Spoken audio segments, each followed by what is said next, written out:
आत्मा कुछ और नहीं बल्कि एक प्रकार की ऊर्जा है जो हमें जीवन देती है, कार्य करने की, सोचने की और विश्लेषण करने की क्षमता देती है। आइए इसे भारत के महान उपनिषद गीता के संदर्भ से समझें। Salutations to that Guru who revealed to me that truth, which is unfragmented, infinite, timeless divinity, and which pervades the entire universe, movable or unmovable. Gita उपनिषद अध्याय 2 श्लोक 28। अव्यक्ताधिनि भूतानि व्यक्त मध्यानि भारत अव्यक्त निधना नेव तत्र का परिदेवना। O Scion of Bharat, all living body were manifested before birth, manifested in life in this body, and again will be unmanifested on death. So why grief? हे भारतवंशी, संपूर्ण प्राणी जन्म से पहले बिना शरीर वाले और मरने के बाद भी बिना शरीर वाले ही हैं। केवल इन दोनों के मध्य में ही शरीर वाले हैं। फिर इस विषय में क्या चिंता है? For example, let us see the case of copper. Now we have three pictures. On the left we have copper sulfate, on the right we have copper carbonate, and in the center we have copper. Say copper is produced from copper sulfate, and from copper we produce copper carbonate.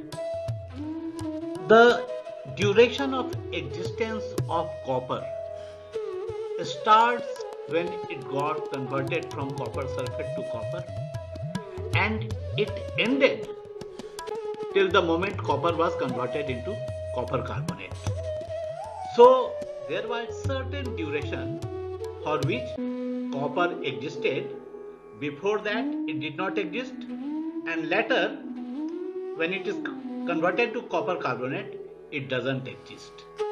Similarly, there is certain duration of human body to exist. Before it came to the womb of the mother, it didn't exist. And once this body will be cremated, it will not exist. This is true for any human body or any other living body like ox, cow, elephant, snake, any worm, any insect, anything. हमारा जीवन तीन चीजों का संयोग है, आत्मा, मन और शरीर। जैसे हम गर्म देश से ठंडे देश की तरफ जाते हैं तो हमें अपने शरीर के ऊपर और वस्त्र धारण करने पड़ते हैं।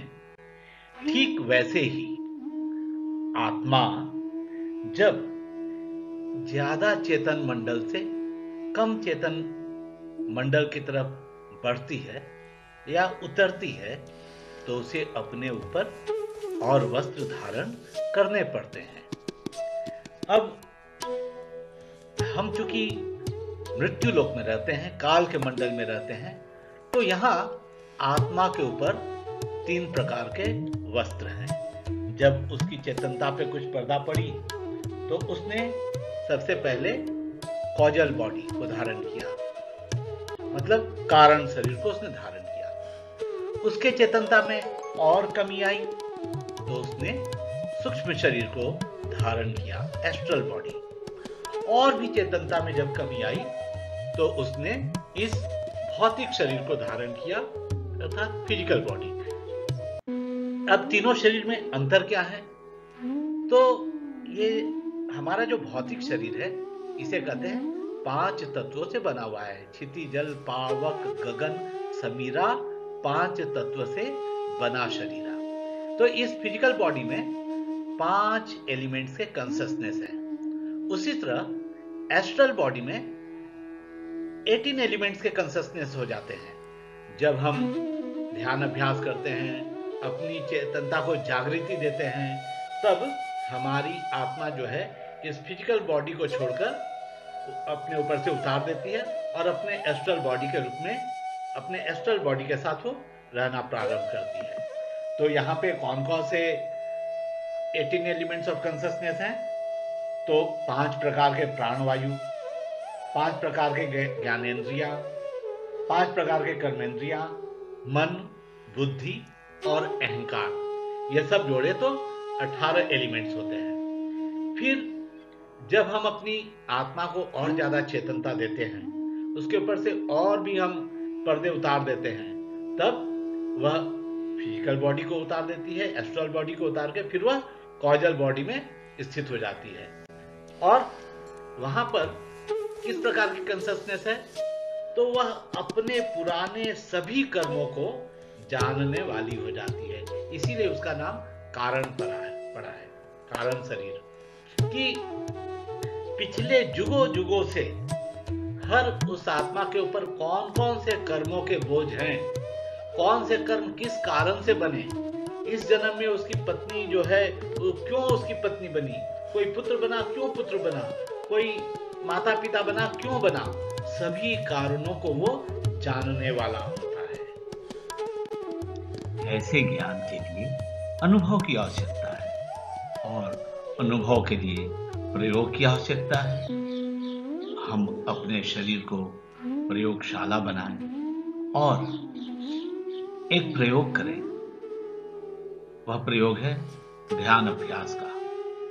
ध्यान अभ्यास के जरिए हम अपने मन और शरीर से ऊपर उठने की चेष्टा करें।